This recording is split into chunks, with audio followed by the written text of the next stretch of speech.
Hello there everybody and welcome to Doctor Who radio show. I am That's the Way It Goes and I'm the Straight Edge Whovian, and this is a review and preview of Mummy on a Bloody Throne, which is the next episode, presumably Doctor only episode of season 8 of Doctor Who. What about the new episode coming Saturday in the UK and some country called America that you probably heard of, but no, my apologies to Scottish people. As you can see, here's the screen of all the pictures that I have selected from the trailer, which was a really good one. Next time. And the first thing we should mention is a special guest star, Foxes, a singer. Who's heard of Foxes? Because I have vaguely heard of her. I heard of her coming in this episode. I went on YouTube. I checked out some of her music videos. A pop singer, I'd say, a British or something like that pop singer. Pretty good, though. Pretty good. Oh, the British pop singer. Okay, because she's presumably going to be in the same position as Kylie Minogue was in her episode, which escapes me. I can't remember what it was called. Voyage of the Damned. Bloody hell. Voyage of the Damned. Yeah. I was under the impression she's just doing a guest musical appearance. That's it, pretty much. I didn't know, is she an actress as well? I don't know. I heard that she was going to sing a song or something in this episode. Probably on a train doing a cabaret act or whatever. But I must say, looking at her, I think I don't know if she's Arabian or whatever, but she might have some connection with the mummy being an Egyptian-looking kind of girl, maybe. Oh, yeah. Fox. I don't know what her nationality is, but she looks a little Egyptian-looking here. And These Foxes. Well, it fits them perfectly, because it's just like Voyage of the Damned, in the sense that you've got, like I think Tim Wells has mentioned before, it's it's not actually the Orient Express. The trailer clearly says there's been many Orient Expresses, but this was the first in space. So just like the space Titanic. Mm-hmm. And it looks like they're sort of 1920s, sort of House of Elliot type thing, which was a British series set in the pre-Wall Street crash era. And it makes sense if she's singing, because that would be some of the entertainment for the genteel and the ladies, of whom discover a deadly something on this train here. Look at that. Look at that. The great space coaster. Yeah. But the question is, it's obviously just a spaceship. Why make it look like a train, why not? But That's the whole thing. Yeah, I guess. Maybe they'll make mention of it. Maybe just for a vacation, take a vacation on the train. Maybe it's like one of those murder mysteries are set up like old Agatha Christie tale, and you're in the middle of it. What do they call that? People go to dinner to them places where they dress up and... It's called Mummy on the Orient Express, isn't it? Which is quite clearly inspired, as you were pointing out, as Michael was pointing out in the previous thing we were just recording, which is fuck it. Right, I'll do that again. As Michael was pointing out, I'm redoing this for a third time, during our review that we just finished, which is a review of Kill the Moon. There was an episode called The Unicorn and the Wasp. Now that was set during Agatha Christie era, featuring the lady herself. And this, Murder on the Orient Express, mummy on the Orient Express is actually a play on one of her novels, which has been done before with Robots of Death in the Fourth Doctor era. So this is, again, another element from the Fourth Doctor's era and the Third Doctor's. So, but the writer in Doctor Who magazine, issue 478, during the last preview of the stories so far, points out that although it may sound a bit sort of campy, actually, as soon as the first murder takes place, it gets serious with this fellow. Well, do you think there's any connection with the Sutek thing, or from the pyramids of Mars, or maybe not? Oof. I don't know, man. That's a rough one. I noticed when we do see the mummy, I watched a trailer a couple times, and each time you see the mummy, though, it looks like a dream because it's kind of blurry, like in a way. Could be in the mind. If you know what I'm saying, it's kind of like somebody's looking at it with like tunnel vision or something. Like when you see it moving. Who just farted? Never mind. Well, just like the last story, Kill the Moon. Let's be honest. We sort of automatically presume it might be a link to the Doctor's past. With Kill the Moon, it was, Metabedis 3, the 8 legs, Planet of the Spiders, and with this, it is suggesting presumably some sort of, pyramids of Mars, that sort of thing. Perhaps 2 Minute Cybermen sort of type thing. Do you find it a bit surprising that they've shown so much of this monster in the actual trailer? Okay, they weren't going to show it? They said it was too scary or something? Ooh. I think they said that's why they left it out of the launch trailer for the series coming back. But I don't know if they've shown enough, But you know what? From even the previous week, it looked like there was going to be a lot of spiders in this episode. We didn't get like that many. Well, not that many scenes with the spiders. But I don't know. It may be the same with the mummy here. I don't know. It might be a mind thing. I don't know. It's hard to say. But he looks awesome. Do you think this is a guy in a costume, or is it some kind of CGI thing? That's a guy. That's a guy in a costume, definitely, yeah. I mean, it might add a little effects on it. That's good. That means maybe we'll see more, even because it won't be that expensive. The CGI is what costs them money, which is why the spiders were... It reminds me of they make most of half the zombies on The Walking Dead are real people in outfits or whatever. Some is CGI, but yeah, this looks pretty good. This is pretty good craftsmanship for a mummy. I could see this thing just being in its own new mummy movie if they happen to make a new mummy movie. Cool. I'm down with that. But it's going to be all that emotional stuff, so it's going to be something about the Doctor and how he needs a companion and how he should go either forgive Clara or it's something emotional that's going to happen. I think that'll probably happen in the following episode, the Dr. Light one. I think that's because she made the decision. She told him to get lost, and I don't think he looks at it that way. He's lost so many people over the years. I mean, I'm sure he probably feels something, but this Doctor isn't that touchy-feely. He's just more of a roll with it and see where I go next. You know what I'm saying? He does need a companion, but he's not, he's not like Tennant hung up on Rose or I mean, Moffat's going to write in there somewhere, because I know there's going to be some kind of emotional, not emotional for him, but more of a, say whoever becomes his companion and this one dies, it's going to make him compel him to either go back to her or something regarding Missy is going to make him go back to her. And the same thing's going to happen to Claire. She's probably going to be, blah, blah, blah, and then go back to him. Well, I think it depends on what happens next, the one after this, because what happens with her in her solo episode. If it is that Dr. Light, she's going to get into some kind of situation where she needs his help, I would guess. And she probably, I don't know, is she able to contact him? She has the phone number. She still has it, I assume. But another thing with this mummy, they said in the trailer, I don't think it touches people. I think it just looks at you, and you got so many seconds to live. 60. You know, Is that what they how crazy is that? Yeah, if you listen to what they're saying in the trailer there, like you have like what is it, 60 seconds to live? Yeah, 60 seconds to live. I mean, geez, that could be interesting. Yeah, because so perhaps that means as soon as the mummy comes out, it will.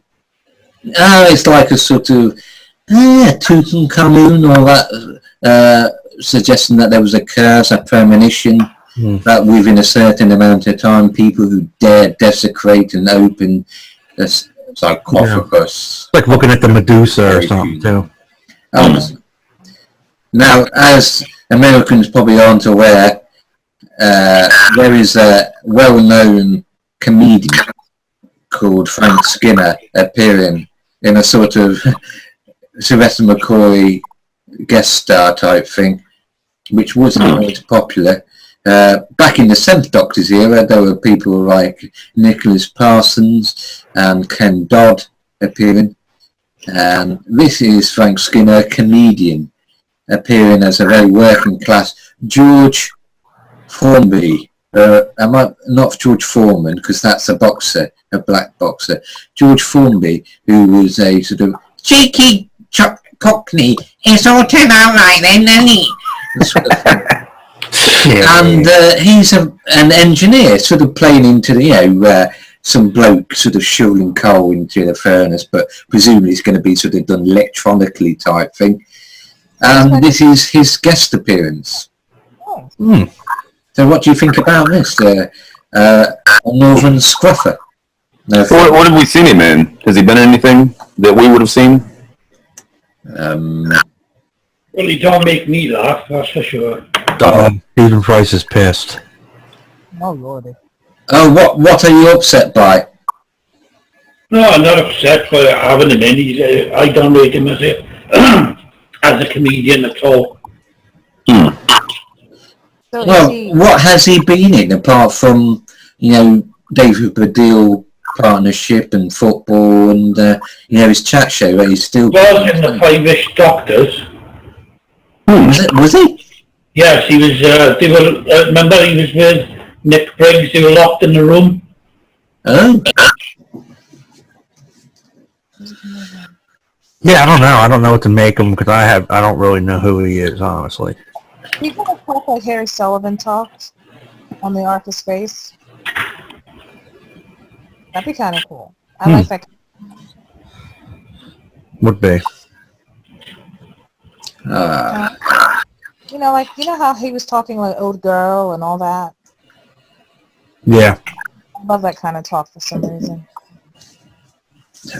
Do you think he's going to be the first victim, or is he going to have slightly more importance than people realise? First victim, or he's going to be... I think he's the captain, probably. Yeah, the engineer or something. I don't know. The Doctor's talking to him. I don't know. I think he's going to have some part in the episode, help out the Doctor or something. He might be the guy. He might be the companion of the Doctor for this episode, possibly. Oh. Why not, man? Cool. Now, let's go on to the next one.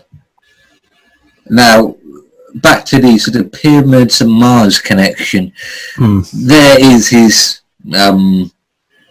coffin, I suppose, stood upright, which is, from this picture, clearly opening.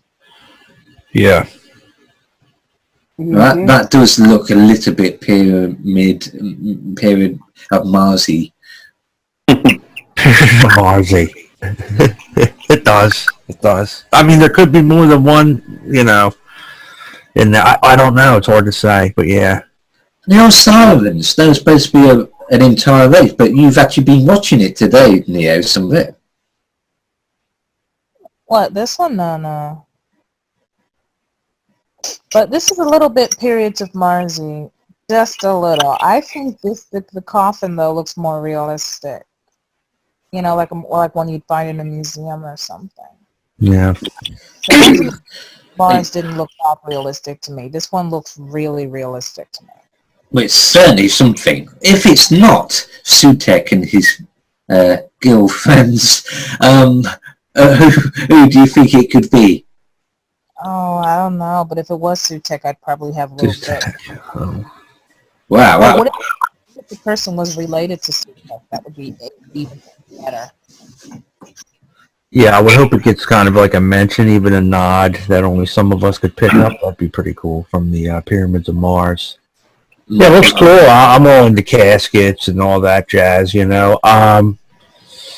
Looks more like a vampire would come out of that one. I don't know. Like the Egyptian ones are usually they usually have a person on the out. Isn't usually shaped like a person, you know, with a face and all. I don't know. Yes, speaking of persons, this is another Seventh Doctor guest star. Now in Kill the Moon we had Tony Osborne, I think, who appeared in Dragonfire, and this lady appeared in the Seventh Doctor story Curse of Fenric with the of Oars. Is it Janet Pelfrey, right?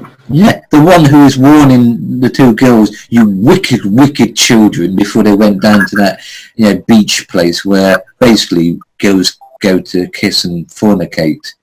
Nice.